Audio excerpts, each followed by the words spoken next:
The Galactic Survival Academy had, over the course of 8,000 standard cycles, established itself as the premier institution for training explorers, scouts, and the magnificently unfortunate souls who'd chosen careers that involved visiting planets actively hostile to biological life. Its curriculum was legendary, its dropout rate was higher, and its final examination was, by any reasonable measure, certifiably insane. The Academy operated on a simple philosophy: if you could survive the final exam, you could survive anywhere. This was tested annually on what the administration cheerfully called practical assessment worlds, though most students called them something far less polite and significantly more accurate. These weren't your garden variety hostile planets. These were worlds where the moss had teeth, where the rain dissolved exoskeletons, and where the local apex predators considered armored shuttles a crunchy outside with a chewy center. The classification system was straightforward enough. Class I worlds were unpleasant, Class III worlds were dangerous. Class-V worlds were where optimism went to die. Class-V worlds were where the universe kept its spite. Which brought everyone to today's briefing room, where Instructor Velikoth stood before a holographic display that cycled through images guaranteed to cause immediate insurance premium increases. Velikoth belonged to the Zentari species, a people who'd evolved on a planet with 3 suns, crystalline deserts, and atmospheric pressure that could crush most metals. They were, by reputation, unflappable. Velikoth's secondary eye was twitching. The assembled students represented 17 different species, each occupying seats designed to accommodate their various biological requirements. There were the Krell with their environmental suits, the Siphoni floating in their mobile aquatic chambers, and a Thexian whose quad appendages clutched their datapad with what could only be described as existential dread. Every single one of them looked appropriately terrified, except for one.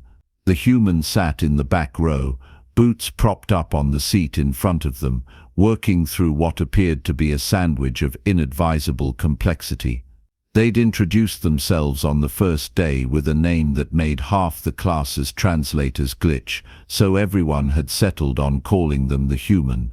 Currently, they were chewing with the satisfied expression of someone watching a mildly interesting documentary, not receiving their potential death sentence.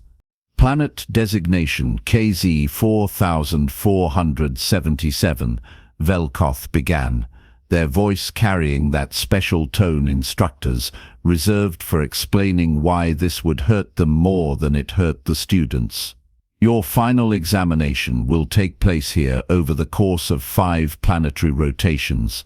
The hologram shifted, displaying a world that looked like someone had taken every bad idea in planetary formation and thrown them into a blender set to apocalypse.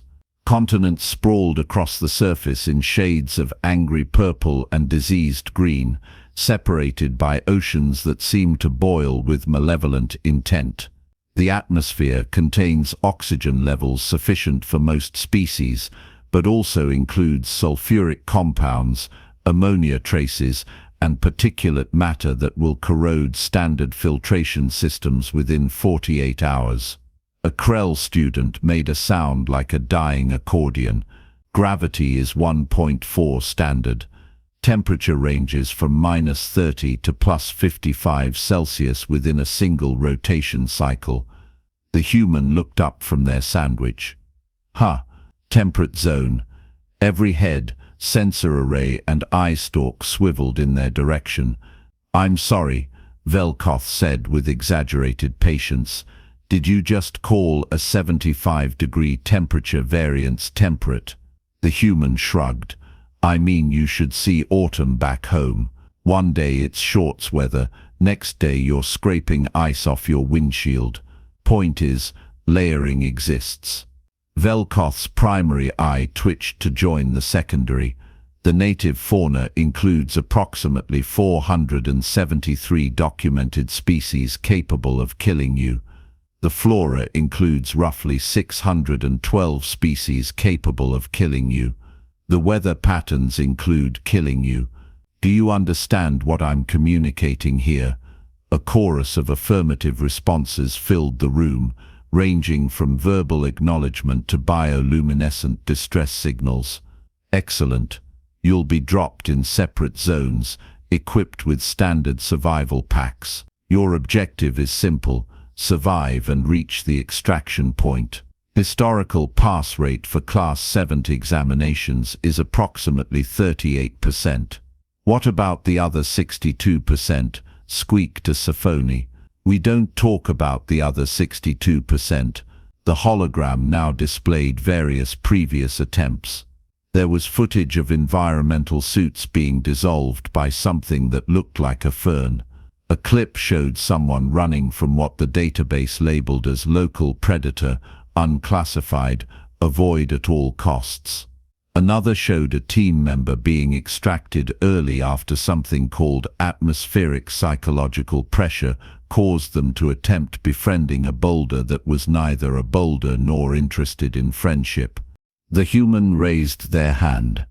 Question: are we allowed to bring personal gear? Within reason. Why? Just wondering if my sleeping bag is going to cut it, or if I need the winter-rated one.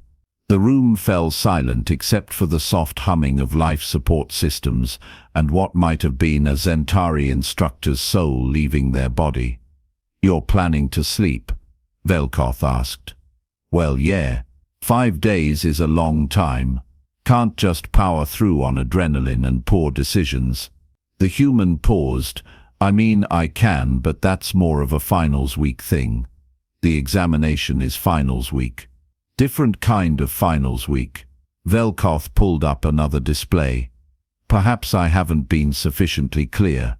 This is KZ-4477's apex predator. The hologram showed something that looked like a nightmare had offspring with a worse nightmare. It stood roughly 4 meters tall, possessed 6 limbs ending in claws that could puncture starship hulls, and had a jaw that unhinged in ways that violated several laws of biology. This creature has been observed hunting in packs, using rudimentary tactics, and showing problem-solving skills that frankly concern our xenobiologists. It can track prey across hundreds of kilometers. The human leaned forward. Is that like a bear-scorpion-tiger situation? I don't know what those words mean in that context, but probably yes. Cool. Are they territorial or more nomadic?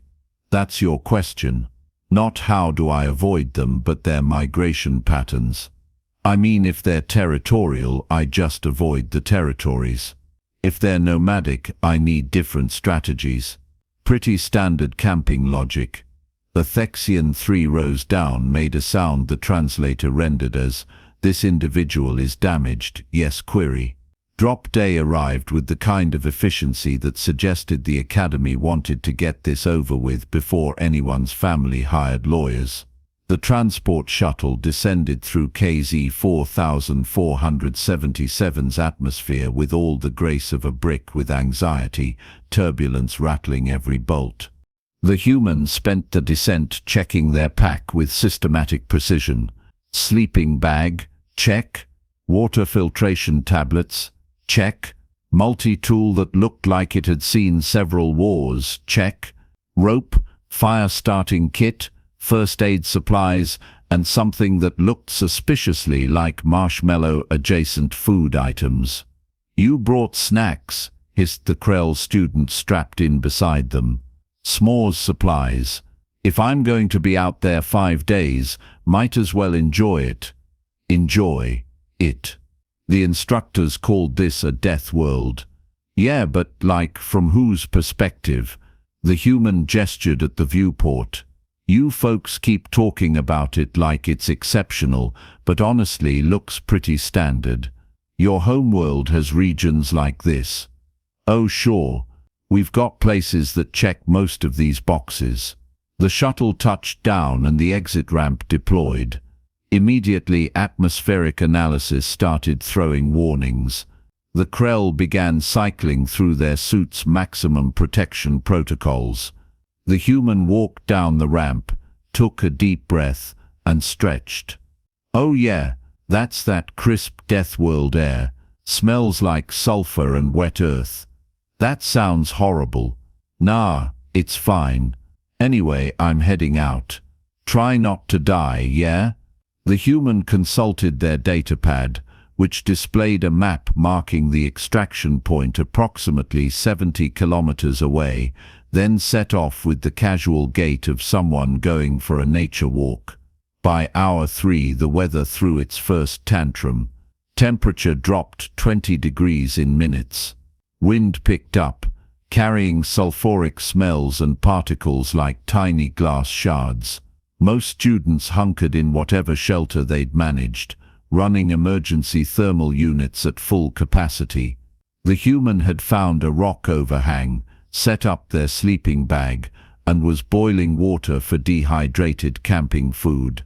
They'd even arranged rocks in a circle for the fire. The emergency communicator crackled.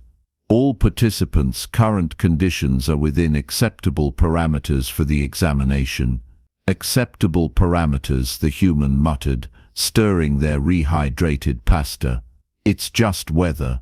That's when the local wildlife decided to introduce itself. It wasn't the apex predator. This was something smaller, only about 2 meters long, with crystalline scales and too many eyes. It approached with clear intent. The human looked up. "Hey there, this is my camp." The creature growled, a sound like grinding glass. "Yeah, I see you. Look, I've had a long day. I'm hungry, and I really don't want to deal with this. So here's what's happening. You're going back into those bushes, and I'm pretending I didn't see you eyeing my supplies." The creature lunged. What followed was brief but educational. The human sidestepped, grabbed a burning branch, and introduced the creature to the concept of not worth it. The creature, now bearing a singed nose, retreated at speed. "That's what I thought." The human called after it. "Always someone trying to ruin dinner." The communicator crackled. "Participant 773, we registered a hostile encounter. Do you require extraction?" "Nah, we came to an understanding." There was a pause. "That's unorthodox." "It's efficient. Word gets around. Fewer things try to eat me. I get more sleep." By day 2, the pattern had established itself. Other students were in pure survival mode. The human was hiking steadily, stopping occasionally to identify interesting geological formations or figure out which local berries were poisonous. All of them, as it turned out. The weather continued its performance. Temperatures soared during the day, then plummeted at night. Rain arrived around noon, and yes, it was mildly acidic, but the human's rain gear held up fine. Monitoring to all participants. Severe electrical storm approaching. Seek shelter immediately. The human found a cave, checked it for residents, finding only bioluminescent moss, and settled in. The storm raged outside, lightning splitting the purple sky. Thunder shook the ground. Inside, the human had set up their camping lantern and was reading on their datapad, occasionally glancing up at the light show. "Participant 773, your vitals indicate extremely low stress levels. Is your monitoring equipment functioning?" "Yeah, all good. Just enjoying the storm." "This is great." "The storm? The one with supercharged lightning?" "I mean, I'm not standing outside in it. I found a cave. Pretty basic storm protocol." Another pause. "You've done this before." "Storms?" "Yeah, get them all the time back home." Day 3 brought the apex predators. A pack of 3 approached the human's position around midday. Classic pack tactics. Flanking maneuvers. The human, currently eating trail mix, noticed them approaching from 3 directions. "Okay, here's the thing. I know you guys are just doing your evolutionary thing, but I'm also doing my thing, which is passing this exam, and we've got a conflict of interest here." The creatures moved closer. The human reached into their pack and pulled out a flare gun. "So I'm going to count to 3, and you're going to decide if I'm worth finding out what this does." The predators paused. 1. Prey didn't usually count. 2. The largest creature's sensors were picking up something strange. No fear responses. 3. The human fired the flare straight up. It exploded in burning phosphorus, and light so bright it overloaded the predator's thermal sensors. The creatures decided to take their hunting elsewhere. "That's what I thought," the human said. "Always bring loud options." Participant 773. "Did you just bluff a pack of apex predators? They decided I wasn't worth it. Predators don't like unpredictable prey. Makes the risk calculation weird." By day 4, word had spread through Academy monitoring that the human was having what could only be described as a nice time. Instructor Velkoth personally checked in. "Participant 773, your biometric data suggests you're not taking this examination seriously." The human, washing their face in a stream they'd tested for toxicity, looked at the communicator. "I'm taking it seriously. I'm just not panicking. You should be at least mildly concerned. You're on a Class-VII Deathworld." "Yeah, you keep saying that. But like, objectively speaking, what makes it Class-VII?" Velkoth pulled up their datapad. "Hostile atmosphere, aggressive fauna, dangerous flora, extreme weather patterns." "Right. But that's pretty standard for large portions of my homeworld.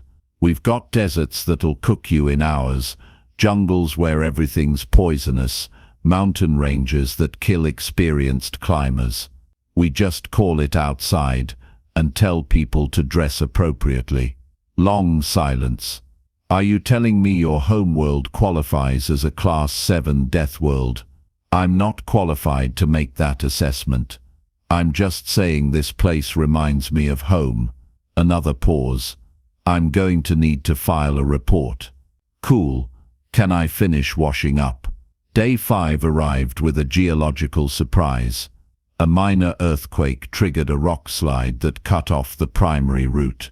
Most students were forced to take lengthy detours. The human looked at the rock slide and shrugged.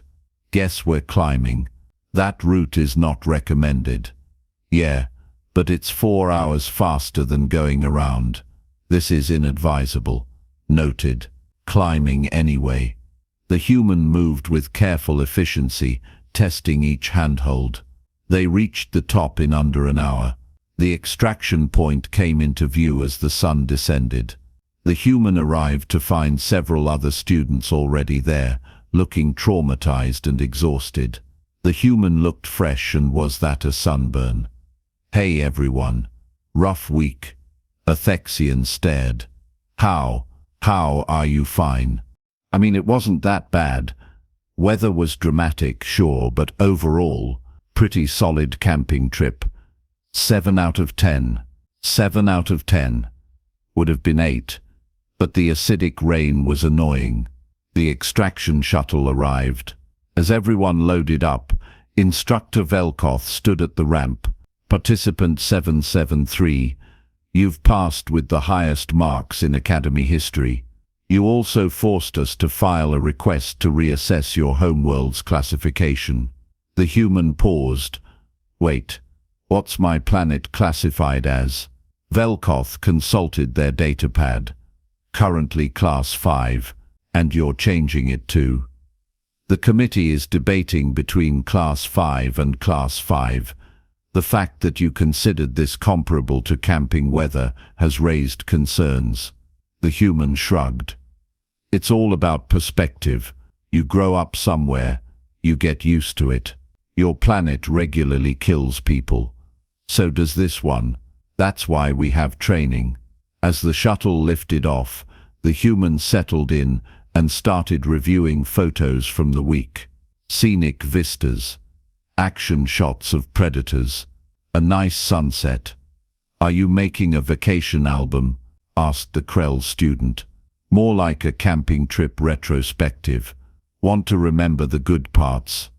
"What good parts?" "I had a great time. Probably going to come back here someday. Nice spot for a weekend trip." Back at the academy, Instructor Velkoth stood with other faculty members. "Should we be concerned?" asked another instructor. "About what it means that they found a Class-V Deathworld pleasant." Velkoth pulled up their datapad, where preliminary reports about human homeworld evolution were arriving. Predators that evolved to hunt humans. Weather patterns that destroyed settlements. Geological activity that shaped mythology. Microscopic hostile organisms called bacteria and viruses that humans just lived with. "I think we need to reconsider our entire classification system." The other instructor looked at the human, who was laughing with other students, completely untraumatized. "That makes their homeworld an absolute nightmare, and humans just call it home. And they go camping there.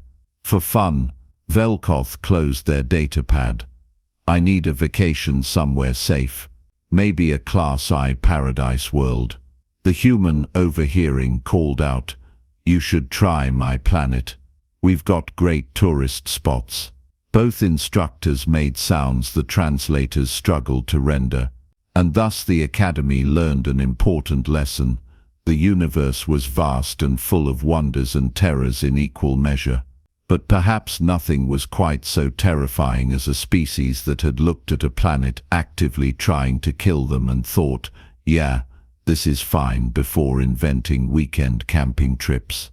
The Homeworlds file was eventually reclassified as Class 5 with a special notation that any species planning to visit should pack extra supplies, updated insurance, and a will. Humans were mostly confused about what the fuss was about. After all, it was just weather.